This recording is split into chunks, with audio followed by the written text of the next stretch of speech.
Bien, amigos y amigas, Clave 45, estamos ofreciéndoos un programa nuevo, un programa diferente, un programa que, a pesar de que está siendo emitido entre temporadas, tiene contenido original y pasa a ser parte de la hemeroteca, va a pasar a ser parte del flujo normal de Clave 45. Hoy hemos conseguido traer a nuestros estudios de la calle Skype a un invitado excelente, maravilloso, que nos encanta tenerlo siempre con nosotros. Pero primero vamos a saludar a la otra mitad de Clave 45. Hola David, ¿estás ahí? Manifiéstate. Aquí estamos, Gerald, una vez más, aquí al pie del cañón, que no puede ser de otra manera. Perfecto, perfecto. Para que vosotros no perdáis formas, cuando David dice al pie del cañón, eso quiere decir que el programa puede comenzar. Como decíamos, teníamos con nosotros a un investigador que nosotros apreciamos muchísimo, es tremendamente generoso con su tiempo y sus conocimientos y que lo consideramos ya medio padrino del programa. Se trata de Manuel Carballal. Hola Manuel, ¿estás ahí? Hola Gerald, ¿cómo estás? Hola David, ¿qué tal? Hola. Encantadísimo siempre de visitaros. Ah, qué bueno, qué bueno, qué bueno. Manuel Carballal, por si acaso queda alguien debajo de una roca que no conozca quién es Manuel Carballal, es un investigador, escritor, ufólogo y criminólogo español. Que ha tenido muchísimos programas, ha aparecido en muchos programas, tanto de radio como podcast, como incluso programas de televisión, que él mismo ha hecho en Radio Televisión Gallega.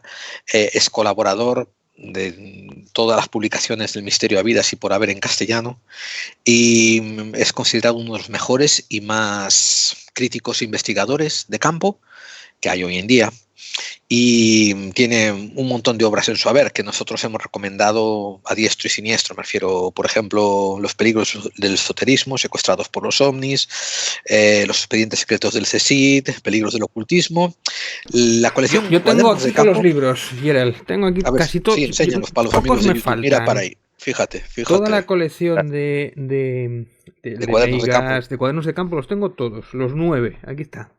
Sí, fíjate qué maravilla.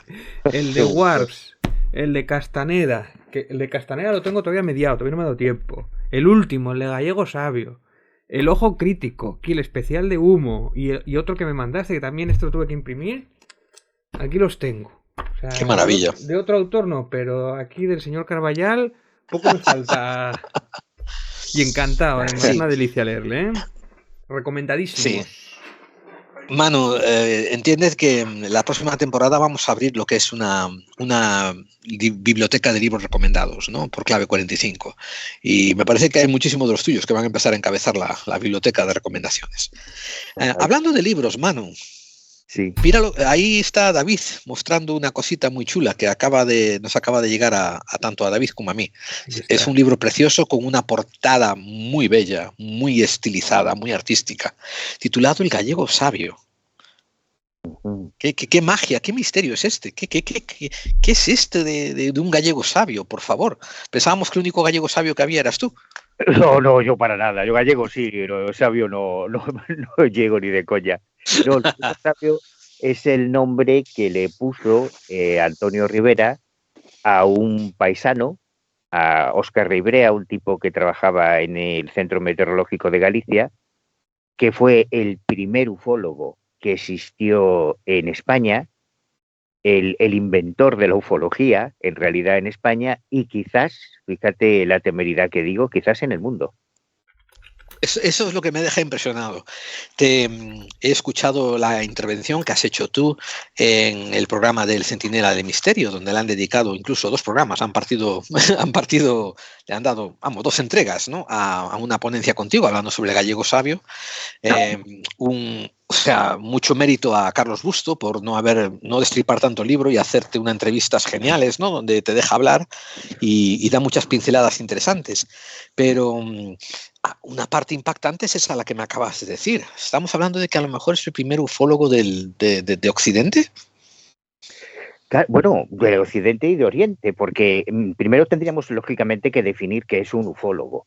Personas que se hayan preocupado o que hayan especulado o que hayan imaginado la vida en otros planetas, en otros mundos, desde Luciano de Samosata en adelante, o sea, desde el principio de nuestra civilización, han existido filósofos, literatos que han especulado con con si podían existir vida extraterrestre.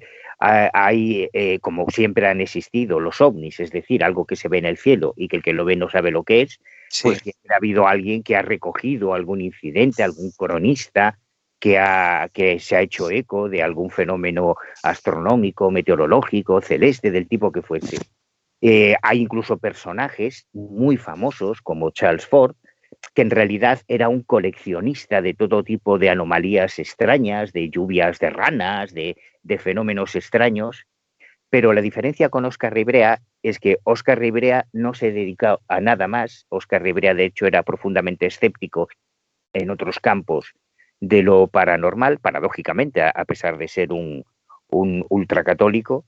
Él no creía en la telepatía, ni en la precognición, ni le interesaba, ¿no? Y además esto marca una diferencia también de otros pioneros de la historia de la ufología en España, como Marius Lleguet, o como Eduardo Vuelta, o como el mismo Rivera, a los que sí le interesaban otros temas paranormales, no. Óscar Ribrea se dedicó a estudiar metódicamente, empíricamente, el fenómeno de los platillos volantes, en realidad, desde 2 años antes de que se inventase el término. O sea, 2 años antes de que Kenneth Arnold pronunciase por primera vez aquello de los objetos que se desplazaban como platillos volantes, Ray Brea ya estaba anotando en un viejo dietario, al estilo de Ford, todos los casos de fenómenos extraños en los cielos que llegaban a su conocimiento, aunque todavía no tenía ni siquiera un nombre para el fenómeno que estaba estudiando. Por eso me parece una figura importantísima en la historia de la ufología, pero absolutamente ninguneada y olvidada por toda la comunidad ufológica, lo que me parece muy triste. Es cierto, yo me acuerdo, yo te lo comenté fuera del micrófono hace un día o dos, que yo me acuerdo de haberte escuchado a ti en una intervención en La Rosa de los Vientos, programa del que tú eres colaborador y que nosotros recomendamos del más alto grado, ¿no? Pero como hace 6 años, que más o menos 6 años, que tú estabas hablando sobre... estabais teniendo una tertulia donde hablabais sobre que si Roswell fue el principio, otros decían que no, creo que Juanjo Sánchez Oro decía no, que ya hubo casuística parecida a Roswell antes y no sé qué, y que no sé por qué tenemos que definirlo ahí, mientras que todo el mundo decía, bueno, pero es un marcador excelente para la era moderna. Y tú dijiste así, así, como quien da un collejazo y sigue caminando. Bueno, pero después tienes a Ray Brea que estaba estudiando ovnis 2 años antes de Roswell. Y la gente te dijo, sí, tú hablaste un minuto más, Ray Brea, y nos estamos refiriendo a lo mejor al 2018, ¿no? Que tuviste esta conversación, o el 2019. Y después la cosa siguió otra vez, ¿no? Sobre la ufología moderna, pero yo me quedé impactado como diciendo, coño, hay un investigador español que ya estaba estudiando la ufología con unos cuantos parámetros científicos, con un interés crítico ya en el 45. Y bueno, y aquí estamos, ¿no? Aquí nos encontramos. A ver, para empezar, discreparé un poco porque yo creo que el famoso término platillo volante, flying saucer, creo que ya lo introdujeron incluso las revistas pulp de los años 30. Por eso cuando se encuentran con Kenneth Arnold, ¿no? Y él dice que son como unos discos que estaban, ¿cómo se dice?, haciendo botes sobre el agua. Sí. El periodista ya escribió Flying Saucer porque yo creo que en la mente colectiva, debido al pop, a la popularidad de los pulp, pues ya había el término Flying Saucer. Pero lo que sí es cierto es que no había nadie que hubiera hecho ni una remota investigación seria en el 47. Y tú estás diciendo que en España este gallego en el 45 estaba interesado en catalogar científicamente, críticamente y estéticamente, ¿no?, este fenómeno de los objetos volantes no identificados. Pero no solo eso, te digo algo más. Óscar Ribrea, y en esto todos los historiadores de la ufología coinciden, no solo es el padre de la ufología científica, no solo era merecedor de ese alias del gallego sabio porque lo dijese Antonio Rivera, no, es que Óscar Ribrea era el principal consultor, o quizá el único consultor científico de todos los ufólogos españoles a partir de los años 60, cuando conocen de su existencia.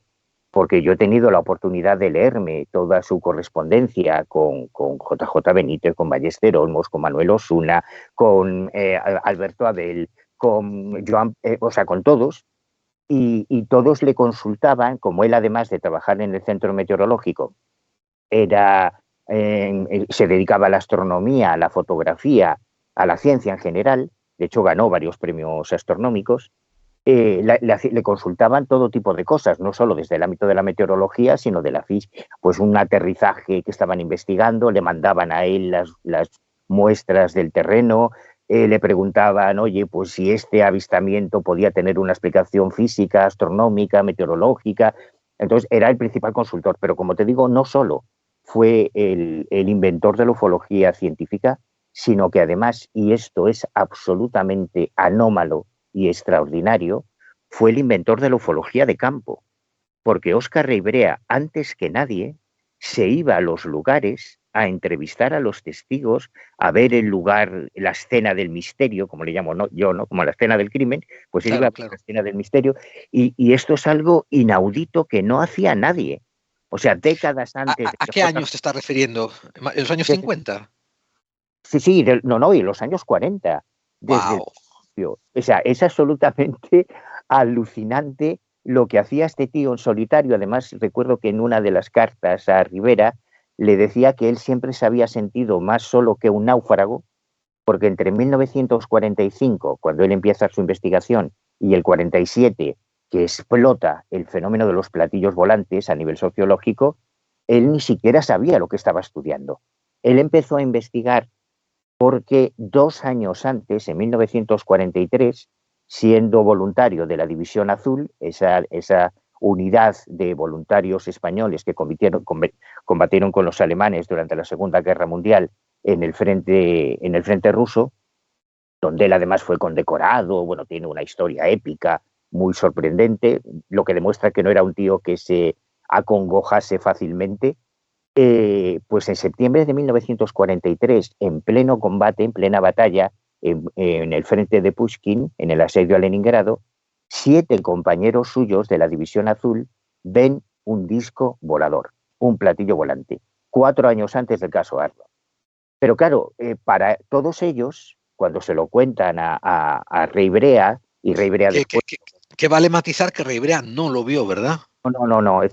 Hay muchas cosas que se han dicho de Rivera que no son ciertas. A él se le hizo aparecer como testigo de ese caso, supongo que para darle más legitimidad al avistamiento, que no la necesitaba, ya tenía suficiente, pero no, él no lo vio. A él sus compañeros le cuentan que han visto en pleno combate aéreo entre aviones soviéticos y aviones de la Luftwaffe un disco plateado, resplandeciente, o sea, un típico platillo volante, 4 años antes del caso Arnold, insisto. Pero en aquel momento, como nadie hablaba de platillos volantes, ni de ovnis, ni de extraterrestres, ni de nada, todos supusieron que se trataba de algún tipo de arma secreta nazi, de algún tipo de ingenio del Tercer Reich, de la Wehrmacht, y la cosa quedó como una anécdota de guerra, ¿no? Pero justo 2 años después, en octubre de 1945, estando ya él de vuelta en La Coruña, en España, son sus propios padres los que ven 2 discos voladores similares a lo que le habían contado sus compañeros de la División Azul. Y ese es el disparador, ese es el paciente cero, digamos, esa es la espita que a él le hace pensar, a ver, no tiene sentido que haya 2 armas secretas nazis sobrevolando La Coruña en el año 45. Esto tiene que ser otra cosa. ¿Qué son esos discos voladores? Y a raíz de ese incidente es cuando él comienza, en un viejo dietario que yo he tenido la oportunidad de fotocopiar y que está, de hecho, incluido, reproducido en el libro, él comienza a anotar todos los casos de discos voladores que llegaban a su conocimiento por amigos, por vecinos, por su trabajo en el observatorio, etcétera. Ahí es cuando nace realmente la ufología en España. Pero hasta 1961, bueno, luego si quieres lo comentamos, hay una anécdota en el 54 con Fernando Sesma, pero hasta el año 61, Óscar Reibrea piensa que es el único tío en España que está investigando ovnis, porque no conocía a nadie. no tiene, hasta que en el año 61 Antonio Rivera publica su primer libro sobre ovnis y Rey Brea le manda una carta muy emotiva explicándole quién es, explicándole que lleva desde el año 45 investigando el fenómeno, más solo que un náufrago, porque no sabía que a nadie más le interesase. Qué impactante, oye, qué impactante. Pero voy a añadir otra cosa también que es bastante sensacional, no sensacionalista, sino bastante sensacional, que es que tú buscando todos estos muestras de periódicos, artículos y tal, te encontraste con uno de las primeras reportajes escritos periodísticos, ¿verdad? Sobre reportes de ovnis, avistamientos de ovnis, ¿verdad? Claro, yo lo que hice al intentar reconstruir la biografía de Rey Brea es utilizarlo como hilo conductor para reconstruir la historia del fenómeno ovni desde el principio, o desde 2 años antes del principio. Entonces, claro, en aquellos tiempos no existía Internet, ni existía la Wikipedia, ni Google, no había revistas especializadas, no existían los libros de ovnis, no había programas de radio, ni podcast, no había nada. Las únicas fuentes de información que tenía Óscar Rey Brea, además de su correspondencia, era la prensa. Así que durante un año he estado acudiendo a los archivos, a las hemerotecas, a las bibliotecas, no solo en Galicia, sino también en Madrid, para rastrear todas las informaciones sobre ovnis que empezaron a publicarse a partir de 1947 en la prensa gallega, para intentar ponerme en la piel de Rey Brea, y la verdad es que fue un ejercicio maravilloso, porque ahí aparecían todos los casos clásicos que nosotros hemos conocido décadas después, pero aparecían en tiempo real, justo cuando se estaban produciendo. El caso Mantel, el caso Adamski, el caso Roswell, las noticias tal y como se iban produciendo en la prensa diaria de la época. Y otra cosa que me dejó alucinado es hacerme consciente de la dimensión, de la brutal dimensión que tuvo el fenómeno ovni en su inicio, porque todos los días se publicaban noticias sobre ovnis, y yo he llegado a encontrarme periódicos, creo que es un ejemplo muy gráfico, como el Ideal Gallego, que era un periódico normalito que tenía 12 páginas, y en el mismo día 3 noticias sobre platillos volantes. Una cosa alucinante, la repercusión que tuvo el fenómeno ovni, el fenómeno de los platillos volantes, cuando surge en 1947. Pero Manu, ¿qué impacto? Porque yo no lo acabo de... He leído el libro y tal, pero no acabo de... O sea, no me puedo imaginar el impacto que tiene sobre la gente esas informaciones, porque... O sea, es otro mundo, es otro tiempo, otra cultura. O sea, ¿cómo recibe la gente esa información? ¿Con miedo, con alucinación o simplemente lo ignoraban? ¿O cómo recibe la gente esas informaciones? Yo me imagino que, claro, yo ni había nacido, yo no lo viví, ¿no? Pero me imagino que con enorme curiosidad, sobre todo con curiosidad, más que con miedo, porque es muy interesante cómo al principio nadie relacionaba los platillos volantes con extraterrestres. Eso es otra cosa que a mí me ha dejado flipado. O sea, me he quedado alucinado cuando me he ido al principio a los periódicos, a los archivos de esa época, y se hablaba de platillos volantes constantemente, los misteriosos discos volantes, pero nadie los vinculaba con alienígenas, por lo menos hasta 1950, que aparece Donald Keyhoe. Y durante esos primeros años se especulaba con todo tipo de hipótesis y de conjeturas. Hay que tener presente que acababa de terminar la Segunda Guerra Mundial, que comenzaba la Guerra Fría. Entonces, lógicamente, las especulaciones iban en otro sentido. Si podía tratarse de armas secretas rusas, si podía tratarse de pruebas nucleares de los americanos. Y hay una encuesta, la primera encuesta que se realiza en 1947 para pulsar la opinión pública en Estados Unidos sobre el fenómeno, se publicó el 15 de agosto de ese año. Y es una encuesta que se le encargó a George Gallup, del famoso Instituto Gallup, que se había hecho muy famoso en los años 30 por unos estudios que había hecho sobre los candidatos presidenciales y demás. Se le daba mucha importancia, y Gallup provoca esa primera encuesta titulada 9 de cada 10 norteamericanos han oído hablar de los platillos volantes y les pregunta qué creen que son. Entonces un 33% dice que no lo sabe o no responde, un 29% que son imaginaciones o ilusiones ópticas, un 10% dice que son bromas o fraudes, un 15% alguna arma secreta norteamericana que forme parte del desarrollo atómico, un 3% dispositivos de predicción meteorológica, un 1% un arma secreta rusa, un 2% focos de estos para localizar aviones, o sea, pero nadie hablaba de extraterrestres, es flipante.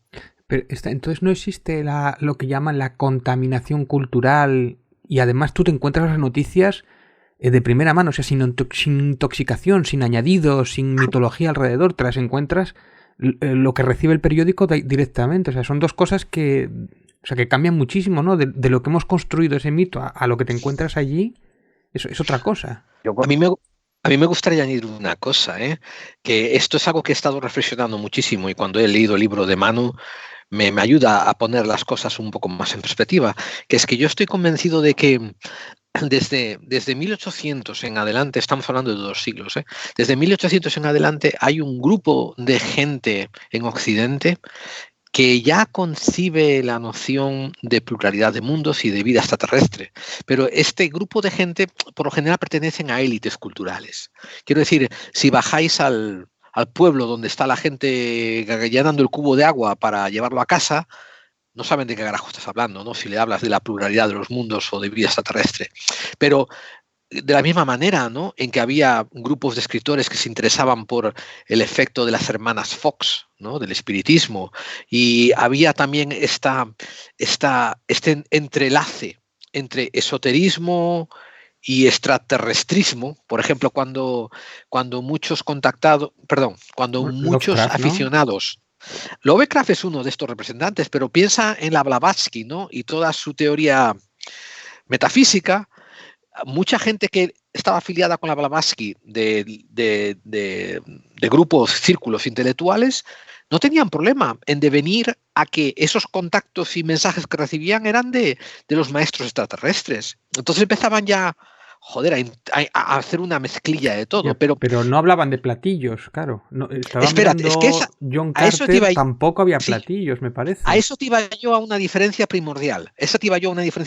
Que era que el concepto de vida extraterrestre, de invasión extraterrestre, de posible extraterrestre ya se conocía y se sabía a un cierto nivel cultural, porque recuérdate, ¿no? El asunto de la Guerra de los Mundos de Orson Welles es en el 32, si no recuerdo mal, y 38.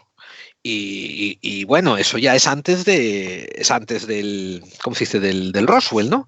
Pero a lo que viene Manu, que me encanta también, es la definición popular, o sea, la atribución popular de decir platillo volante, flying saucer, extraterrestre. Como dice Manu, esa correlación no estaba muy clara, ¿verdad, Manu? O sea, pero yo estoy...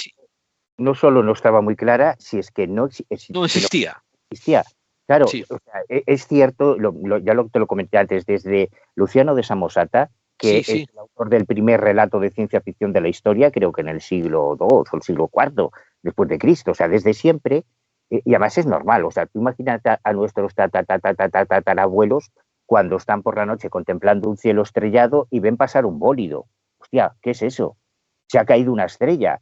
¿Quién la dirige? O sea, pensar en otros mundos habitados, bueno, yo siempre pongo el ejemplo de la literatura védica, que es muy anterior al cristianismo, donde se relatan figuras como el viajero de los mundos, que son alegorías, que son que ahora podemos interpretar como ocurre con todos los textos de la Biblia, que no tienen nada que ver con ovnis, pero con los ojos occidentales, claro, ¿qué va a ser la columna de nube o los carros de fuego de Elías y tal? Los vimanas, ¿no? Los vimanas. Claro, los vimanas, que no tienen nada que ver con extraterrestres, que probablemente eran globos de hidrógeno. Pero bueno, ese es otro tema. Lo que quiero decir es que cuando comenzó lo que se llamó la escuela francesa de la hipótesis psicosocial y empezaron a buscar en esos relatos de pulp que comentaba antes Gerard y en la ciencia ficción de los años 30 y 40, dijeron, ya está, ya lo tenemos. Todo el tema ovni es un problema, es un efecto sociológico de la Claro, creencia. contaminado por el pulp cultural, ¿verdad? Claro, pero ¿cuál es la trampa?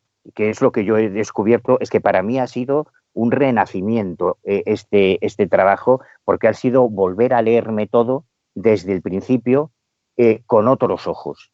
Entonces, claro, es verdad que si tú buscas y rebuscas en los cómics, en la literatura de ciencia ficción anterior al fenómeno ovni, te encontrarás algunas ilustraciones en las que aparece un disco o en las que aparece un extraterrestre cabezón.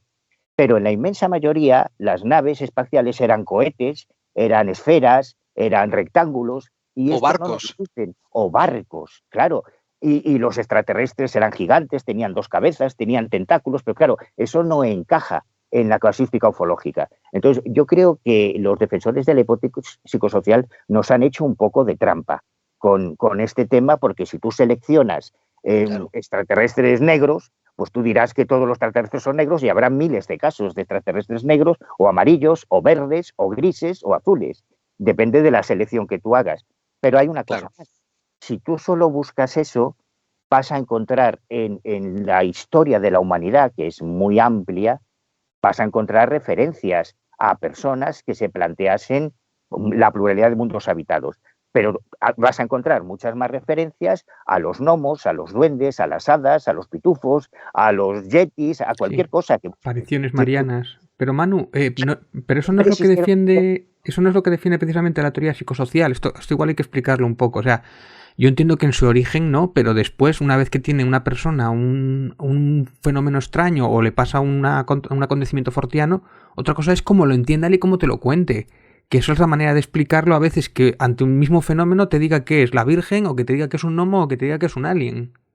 Claro, pero lo que quiero decir es que, por supuesto, cualquier fenómeno cultural, no un fenómeno cultural, cualquier actividad humana es susceptible de un estudio sociológico porque se da en la sociedad. Y tú puedes hacer un estudio sociológico sobre la política, sobre la guerra en Ucrania, sobre la crisis económica, sobre la pandemia, pero eso no implica que no existan la pandemia, la guerra en Ucrania o la crisis económica. Si tú buscas en el pasado referencias a personas que especulasen, que hablasen de la pluralidad de mundos habitados, las vas a encontrar. Pero si buscases en el pasado personas que hablasen de la crisis ecológica, que hablasen de problemas atmosféricos o problemas de contaminación, también los vas a encontrar. Pero eso no implica que toda la sociedad estuviese preocupada por las crisis medioambientales, económicas o por los extraterrestres. Y prueba de ello es que las primeras encuestas que se realizan sobre el fenómeno de los platillos volantes, no solo la de Gallup, sino que yo me he encontrado otras, tanto en España como fuera, no incluyen la hipótesis extraterrestre. Entonces, para mí esto es irrefutable. Pero es que aunque no fuese así, aunque realmente la literatura o el cine de ciencia ficción o los cómics o los pulp americanos hubiesen gestado el mito de los platillos volantes, esto no explicaría que un campesino de Burgos analfabeto en el año 50 o en el 52 viese un platillo volante, o que un tío en la Amazonia brasileña o que un negrito en el África viesen platillos volantes y los veían también. Es que esto es lo alucinante. Sí, una cosa, a ver, que yo lo entienda bien. Es decir, por ejemplo, muchos fenómenos, un gallego de la Galicia profunda podría decirte que lo que ha tenido es un encuentro con la Santa Compañía y no con un ovni, que sería lo más lógico, y sin embargo no es lo que ocurre. Claro, sobre todo cuando aparecen las evidencias gráficas. Aquí ya se acabó toda teoría, toda especulación, todo mito y toda sociología.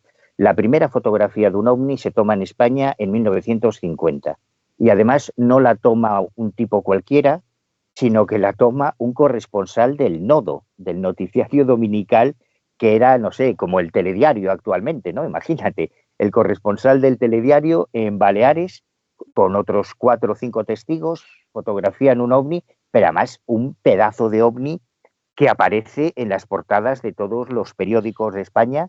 Yo reproduzco varias de esas portadas Sí, en el libro. sí, maravillosas. Que no es una lucecita a lo lejos, que es un pepino, pero vamos, un señor pepino en toda la portada y además certificado por el corresponsal del Nodo. Y te puedo preguntar si fue fotografía de cámara o fue filmación de vídeo que estaban haciendo. De cámara. De cámara. Sí, sí. Estaban en un monte en la isla de Mallorca cuando apareció ese objeto. Además, solo les dio tiempo a hacer una o dos fotografías que yo recuerde. Hasta Wow. ese momento, entre el 47 y el 50, para Óscar Ribrea, claro, todas las fotografías de platillos volantes llegaban de Sí. Estados Unidos o de Francia o del exterior. Cuando por primera vez en España se fotografía un platillo volante, claro, Ribrea tuvo que sentir una emoción indescriptible, ¿no? Porque ya están aquí, esto es la evidencia, Claro. pero además es que han sido recogidos por una cámara. Y cuando tú te enfrentas a una evidencia gráfica de ovnis, no ha lugar a que sea un mito, que sea folclore, o es un fraude o es un fenómeno real. Y si es un fenómeno real, o tiene una explicación natural o no la tiene por el momento. Eso es técnicamente un ovni. Claro. ¿Te quedó satisfecha tu teoría psicosocial, David? Bueno, pero esto es como todo. Yo a mí sí me gusta mucho la teoría psicosocial, pero que no sirve para explicarlo todo. Pero yo creo que sí que Ya. sirve precisamente para entender que no es lo mismo que te cuenten una historia a lo que ha pasado en realidad, ¿no? Pero claro, Claro. esto en origen sí que es verdad que... Creo que hay un detalle clave que yo tampoco me había dado cuenta hasta ahora. Ya te digo que para mí ha sido todo un reaprendizaje esta investigación, porque es descomponer el fenómeno desde el origen y volver a componerlo pieza a pieza, ¿no? Y cuando organizas la cronología, yo siempre lo digo, la cronología es la clave. Cuando vas organizando año a año qué es lo que ocurrió, cómo van apareciendo las diferentes piezas de este puzzle, cómo se van añadiendo mucho ruido de fondo por intereses comerciales, lo vas viendo realmente claro. En el origen, el término platillo volante no es de Kenneth Arnold, sino que es de un periodista que estaba en el aeropuerto cuando él, sabéis que no voy a contar ahora la historia, Kenneth Arnold se sumó a la búsqueda de un avión de la Marina que había desaparecido y por eso había muchos periodistas en el aeropuerto, y cuando él aterriza, él iba a reportar lo que había visto, que creía que era algún tipo de arma secreta extranjera. Y entonces iba a la oficina del FBI a reportarlo. Él tampoco creyó que fueran extraterrestres. Entonces un periodista que le entrevista, cuando le dice aquello de que se desplazaban como platillos volantes, es él quien inventa, quien acuña el término platillo volante. Y a partir de ahí hay un fenómeno muy interesante, y es que en todos los periódicos del mundo, incluyendo los españoles e incluyendo los gallegos, los periodistas ya sabían que para que una noticia tuviese gancho, había que utilizar el término platillo volante. Entonces, o sea, pero no, pero te corrijo creo que te voy a corregir una cosa, o por lo menos voy a matizar una cosa que estás diciendo, Manu. Yo creo que ya en el 47, a nivel periodístico, seguramente incluso desde el 40, a nivel periodístico, ya se conocía el término platillo volante, ¿verdad? Bueno, es probable que sí, porque de hecho el fenómeno de los platillos volantes y el fenómeno ovni es muy anterior al 47, ya lo sabemos. Por eso, sí. Digamos que el caso fundacional, que es como nos referimos al caso Arnold, es el famoso 24 de junio del 47, y de hecho solo unos días después aparece en la prensa gallega la primera noticia sobre platillos volantes. Y a partir 2 días después, dices, ¿verdad? 2 días después, ¿no? No, en realidad fueron 2 semanas después. 2 semanas. Fue el 7, creo que recordar, la tengo reproducida porque hasta ahora yo durante muchos años había dicho, y estaba equivocado, que la primera noticia sobre ovnis en España se había publicado en La Voz de Galicia, que es el periódico más importante aquí en Galicia, ¿no? Además, conseguimos esa noticia de una forma muy rocambolesca. ¿Ah, sí? Sí, lo cuentas, sí, yo lo escuché en el Centinela, lo escuché. Fue una forma, pues yo había fundado un grupito de chavales en La Coruña, de niños como yo, que nos gustaban estas cosas, y un día llega una amiga de una señora y nos dice que haciendo una mudanza en su casa, al quitar un espejo, se había caído una hoja de La Voz de Galicia del año 47, doblada, que tenían como tope para que el espejo no golpease en la pared, y al abrirla, en la primera página aparecía la primera, y en realidad es la segunda, noticia sobre platillos volantes publicada en España. Pero al hacer esta investigación e irme a los archivos, me encontré que unas horas antes, en la edición nocturna, digamos, en la edición de tarde de un periódico de Santiago de Compostela, ya se había publicado esa misma noticia. En aquella época la prensa, no solo española, sino internacional, dependía mucho de las agencias de información norteamericanas, aunque había un desfase, no había internet, como sabemos, y más o menos las mismas noticias se publicaban en todos los periódicos. Pero a partir de ese momento, creo que es el 8 de julio de 1947, ya es una cosa absolutamente imparable y constantemente se están publicando no solo noticias sobre platillos volantes, sino que los periodistas, cada vez que iban a entrevistar a un personaje famoso, pues Albert Einstein, por ejemplo, esto es así, visita España, pues le preguntaban su opinión sobre los platillos volantes, que si venía el Papa, que si venía un político. Hay un titular muy gracioso que pone en uno de los periódicos que tú pones, que es: lo de los ovnis lo lleva Einstein, ¿no? Lo trata Einstein o algo así. Sí, porque todo fue una revolución a todos los niveles y todo el mundo sentía curiosidad. ¿Por qué demonios era? ¿Qué era esto de los platillos volantes, no? Fuese lo que fuese. Pero es muy llamativo que no se hablase durante años de la posibilidad de que fuesen extraterrestres, por menos a nivel masivo. Sí. Y hay otra cosa que lo que me interesa, ¿no? Lo del... ¿Me permites añadir una cosita, David? Dile, dale. Guárdate ese pensamiento, porque te lo lo vas a retomar inmediatamente. Pero ¿sabes una cosa que yo me deja reflexionando sobre contaminación cultural que me encanta? Yo, si quieres, voy a poner una compilación durante este mes sobre referencias populares, periodísticas, de prensa, ¿no?, al término platillos volantes de antes del 47, de la existencia del término platillo volantes de antes del 47, porque yo creo que esto fue una contaminación cultural. Creo que literalmente lo que pasó en el 47 con Arnold es que él está explicando un fenómeno y la contaminación cultural que ya lleva el periodista le afecta para usar el término platillo volante. Yo iba por ahí también, claro. Sobre todo porque lo que vio Arnold no eran platillos, sino que eran una especie de alas deltas. Exactamente.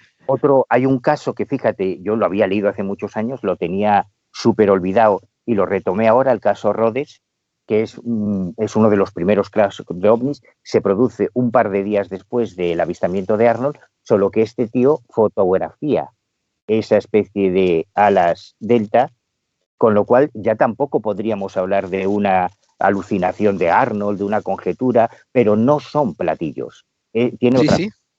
Y a lo que antes quería decir, que para mí también ha sido un descubrimiento muy importante, es que quien condiciona el término no es la sociología, sino los periodistas. Porque cuando un testigo les contaba que había visto un objeto extraño con forma de esfera, o con forma de triángulo, o con forma de delta, el periodista lo titulaba platillo volante. Exactamente. Y esto es fundamental. O sea, quien crea el mito no son los testigos. Cuando tú accedes al testimonio original, dices, coño, pero si este testigo está describiendo una esfera con unas patas, o está describiendo un triángulo, o como el caso Arnold, una especie de ala delta, ¿por qué lo titulan platillo volante? Pues porque eso era lo que vendía periódicos. El fenómeno que se había construido mediáticamente era el de los platillos volantes, y quienes tergiversaban un poco los testimonios de los testigos, por eso se crea toda esa confusión sociológica después, no eran los testigos, sino que ni siquiera los investigadores, sino que eran los periodistas.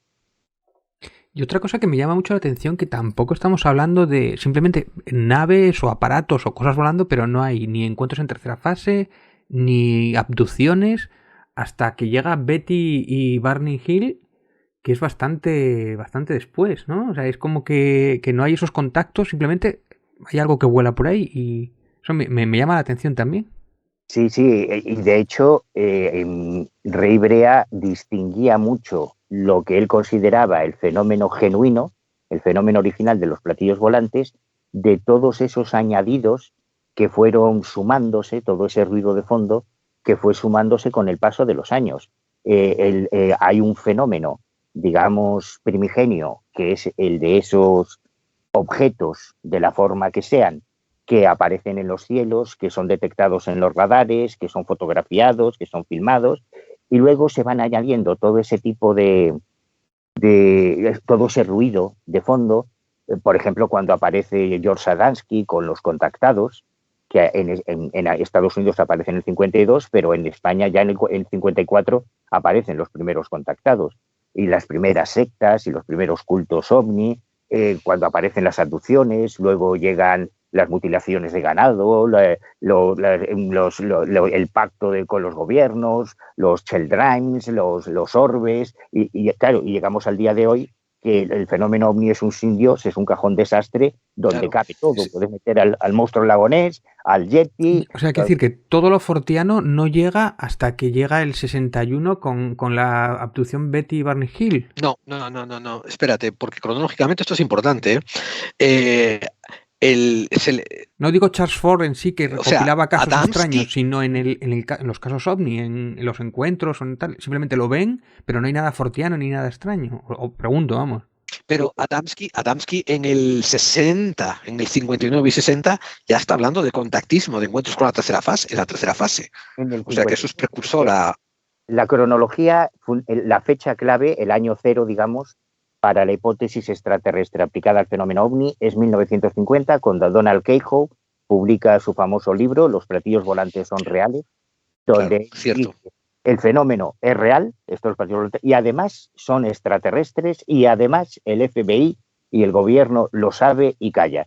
Y a partir del año 50, a Europa tarda un poquito más en llegar, pero a partir del año 50 empieza a crearse ese binomio ovni-nave extraterrestre, que repito, que tarda un tiempo en asentarse en Europa, pero que ya a partir del 57, cuando comienza la carrera espacial, ya es inevitable.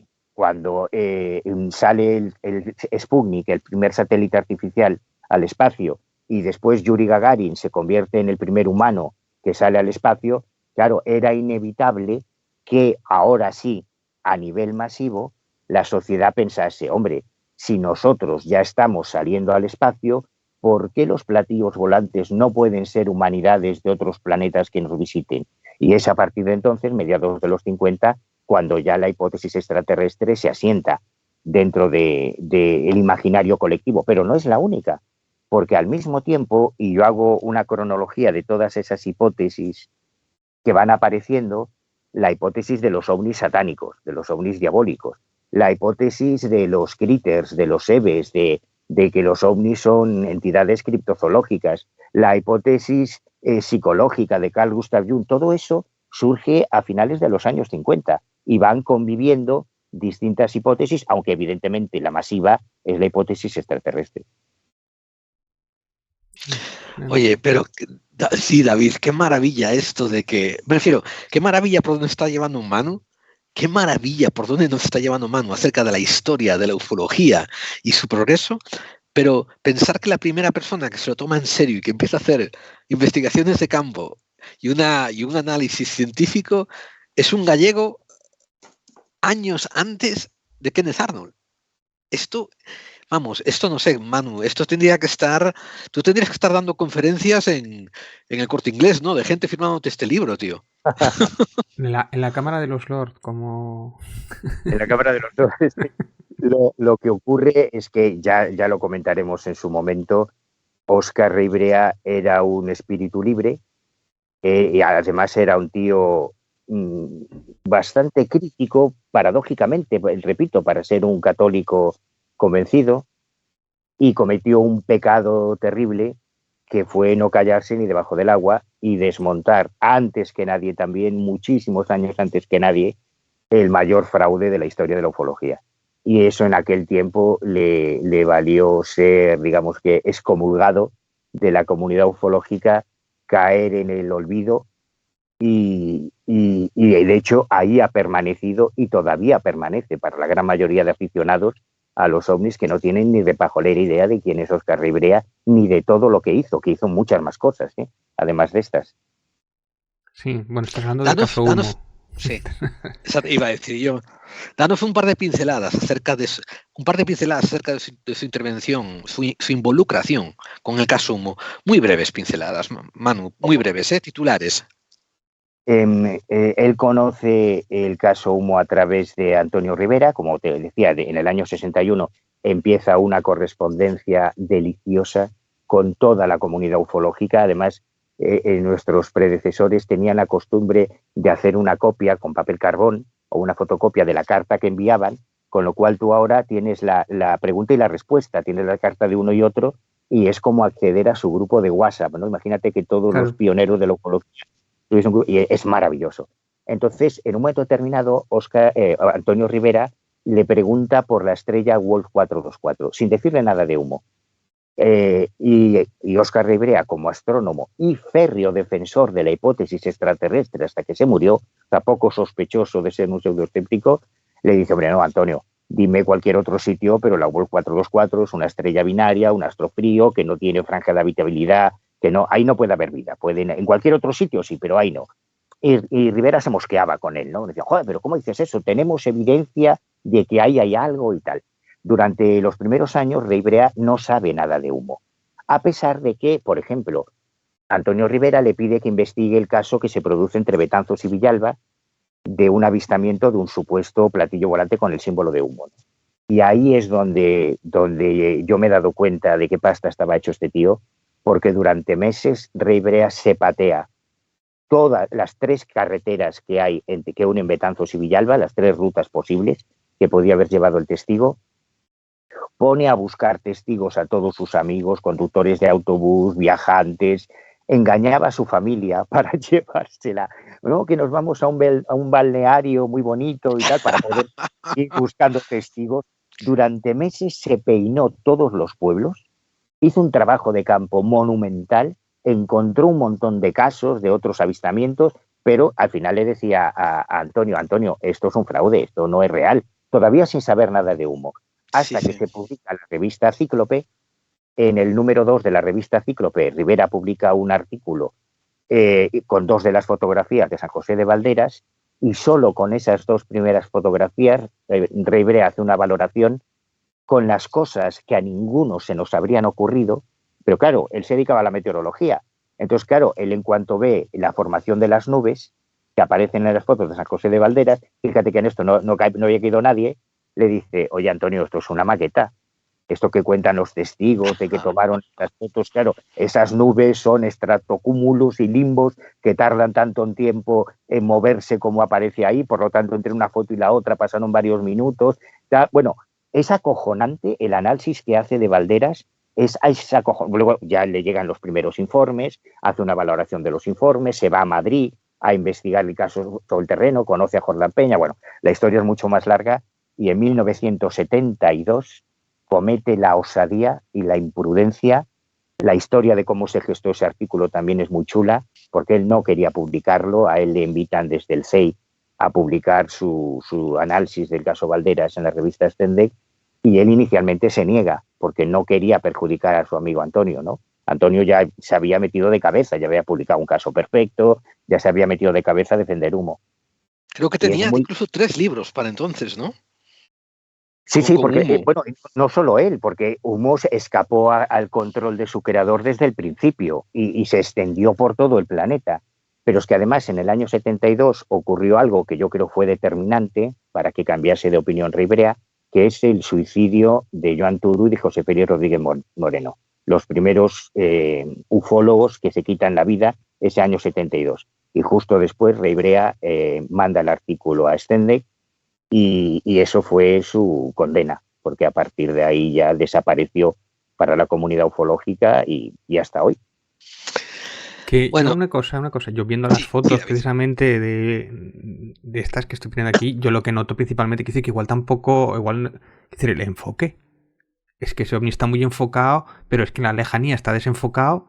Y el platillo volante está enfocado a la altura de lo que tenemos. Es decir, me refiero que está cerca porque por el enfoque, si estuviera lejos, tendría que estar enfocado el palacio, ¿no? Yo reproduzco el informe completo de Stendek, bueno, y un montón de trabajos de Rivera en el libro completos. Sí. Y ahí tú ves las observaciones que él hace y pues, coño, claro.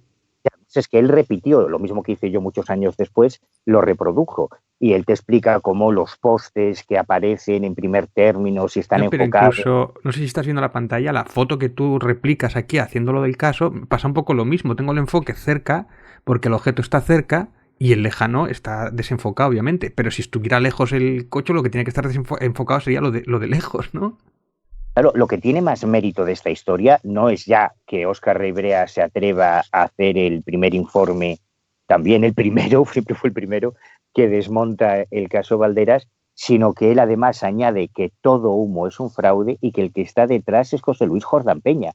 Es que es acojonante, en el año 72.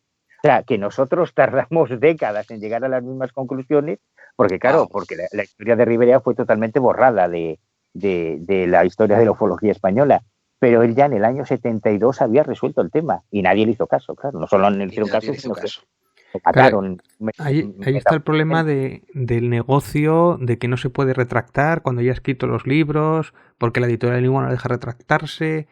El querer, o el querer decir, bueno, pues esta es la evidencia de que hay alienígenas y tal, y que te tiren ese jarro de agua fría, pues como que no quieren aceptarlo, que es un poco lo que pasa a veces en estos casos, o estos investigadores, que también le pasa yo creo que a JJ Benítez, que nunca se equivocan.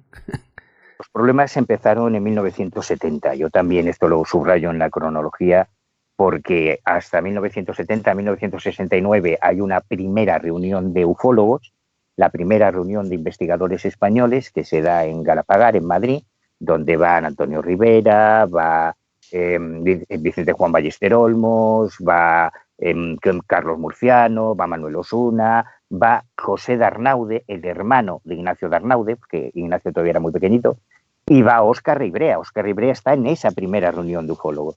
Pero a partir del 70, 71, cuando ya empiezan a hacerse las primeras conferencias públicas, aparecen las primeras revistas como Encíclope, Horizonte, ya en el 72 Karma 7. Yo sospecho que es cuando surge el factor vanidad.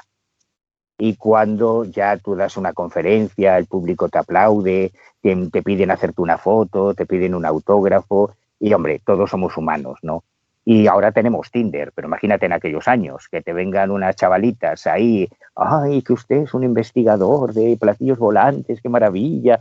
Claro, pues esto fue creando lo que Óscar Ribrea llamaba intrigas palaciegas, que me parece un término maravilloso. Cómo al crearse los primeros grupos ufológicos, cómo al surgir este protagonismo y la vanidad, empiezan las primeras rencillas entre los de Eridani de Madrid y el CEI de Barcelona, entre los del País Vasco y los de Andalucía, los mamoneos que han existido siempre, ¿no? Y que siguen existiendo todavía hoy. Pero esas intrigas palaciegas creo que es un término que define muy bien uno de los mayores cánceres de la comunidad ufológica desde el principio. David, ¿qué tal si le tomamos la palabra a Manu? Dejamos aquí, en plan cliffhanger, con intriga palaciega, ¿no? La historia del gallego sabio, de Óscar Ribrea. Y Manu, ¿tú te animas a venir dentro de unas semanitas y hablarnos un poquito más de detalles sobre estas intrigas palaciegas que defenestran al gallego sabio? Claro, y además podemos hablar de algunos de sus descubrimientos, como la hipótesis de los ciclos bienales, que se le han atribuido a Es verdad que nos quedó en el tintero, tienes razón. No, esto es un invento, también el primero fue Ribrea. Sí, nos queda todavía mucho para comentar. Qué bueno, qué bueno, qué bueno. Pues amigos, hemos tenido una charla de 1 hora con el otro gallego sabio que escribió el libro sobre Óscar Ribrea y hemos estado escuchando todo esto de la voz de su autor, de Manu Carballal. Manu, si me permites, voy a decir rápidamente mientras David farda de su libro. Es un libro precioso, ¿eh? Tiene una portada bellísima. Y la maquetación es impresionante, y la cantidad de fotos que te has largado. Dios mío, la comunidad ufológica está en deuda contigo de tal manera que, vamos, no tengo palabras para expresarlo, Manu, porque menudo trabajazo que te has largado, ¿eh? ¿Cuánto tiempo te ha llevado un añito, empezar y acabar esto? Un añito, me parece.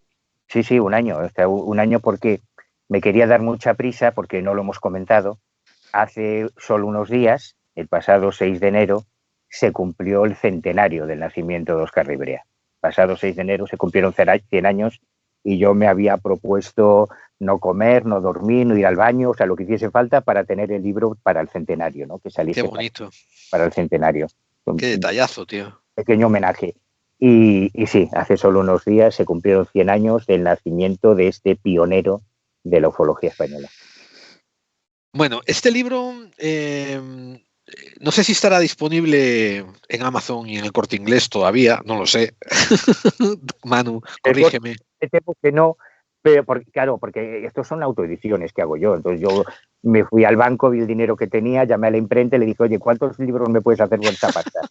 Literalmente, fue así. Sí. Son ediciones muy, muy limitadas, pero sí está en Amazon, en eBay, en varios sitios de... A ver, y voy a comentarlo. Lo puedes encontrar, por favor. Os aconsejo a todos los que amáis la ufología y os apetece acercaros más a la verdad, que añadáis este libro a vuestra colección. Se titula El Gallego Sabio, de Manuel Carballal. Lo podéis encontrar en la website de Secret Shop, lo digo en español, Secret Shop. Bueno, si no, más fácil, desde la página de Manuel Carballal tienes acceso para comprarlo, que yo lo compré por ahí, que me salió más barato que en Amazon, claro. Déjame listar los sitios, David, y tú dime las puntualizaciones. Está en www.secretshop.website. Después está en coleccioncuadernosdecampo.blogspot.com. ¿Es el que tú te refieres, David? Espérate, lo estoy buscando. Sí, busca la URL del sitio que tienes ahí en presente. Yo lo compré a través de la página de él, que es verdad que me enlazaba a lo de Secret Shop. Que me Muy bien. Tú. Pues si no, tenéis en Shop, coleccioncuadernosdecampo.blogspot.com. Hay también números disponibles en ebay.es y .com. También está en todocolección.net. Buscad El Gallego Sabio en todocolección.net y en amazon.es. Ojo, tiene que ser en es porque yo estoy en .com y en .us y no me sale todavía. Pero si lo compras, dime. Sale más barato en la página de Secret Shop, salen los libros más baratos. Y hay Madelmans también. Estuve buscando el Madelman de UFO, que no lo había, ¿eh? Lo estuve buscando porque yo, como hablabas de él en el libro, dije, voy a comprarlo. Y claro, había Dime. Que me lo compré yo. Es que se lo Claro, compré. por eso no quedaba. Se te adelantó mano. Pues, una vez más, encarecidamente os recomendamos este libro, añadidlo a vuestra colección. Y bueno, ya sabéis que nosotros tenemos la cuña también del Ojo Crítico y de todos los cuadernos de campo de Manuel Carballal, que son imprescindibles. O sea, vamos, son libros referenciales. Cada 2 por 3 Manu, en su libro El Gallego Sabio, dice tal y cual libro que ahora no se puede encontrar, tal y cual libro que es una joya y ahora no se encuentra en ningún lado, tal y cual libro que ahora es un incunable. Pues yo creo que esto es lo que le va a pasar al Gallego Sabio. Que dentro de 5 o 10 años van a hablar del libro que publicó Manuel Carballal y que no se va a poder encontrar en ningún lado. Y el que lo tenga, pues que lo cuide. Así que apuraros y agarrarlo. Esto, Manu, muchísimas gracias por tu tiempo. Eres generoso como tú solo, te lo estamos inmensamente agradecidos. Y te concertamos dentro de un par de semanas para hablar de estas intrigas palaciegas que son tan interesantes. Al contrario, muchísimas gracias a vosotros por el apoyo, de verdad. Millón de gracias. Cuando queráis, siempre. Un abrazo inmenso. Venga, hasta luego. Un abrazo, hasta la otra. Hasta luego.